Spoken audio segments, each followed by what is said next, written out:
Action. Woi, kenapa gitu kau? Ah, pasti urusan cewek lagi itu. Berhenti mau jadi playboy.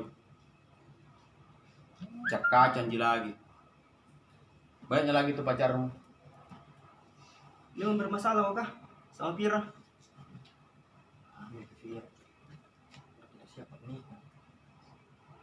Yang kau alasan cowok. Kau itu banyak jiwanya orang tuamu.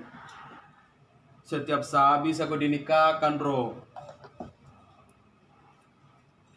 Tanggung jawab kau tahu itu. Siapa yang tidak mau tanggung jawab? Pasti kecewa orang tua aku. Karena saya ada yang tunanganku. Saya di sini dikasih kuliah di Makassar, bukan untuk cari istri.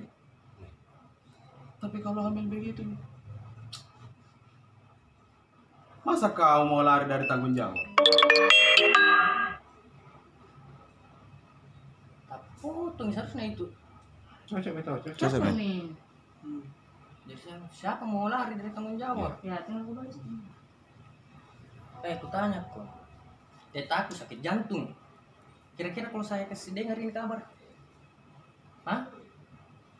Pikir kok.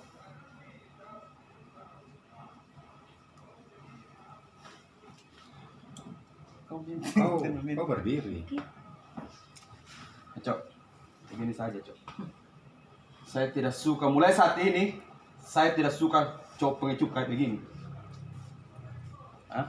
Apa maksudmu? Tahan. Tidak ada masalah. Begitu nanti. Tapi masih ada ini. Saya harus, tuh ada jalop bilang, Nggak kasih dingin. kenapa malah kalian yang Di itu waktunya lu tenangkan itu. Weh, kenapa namanya?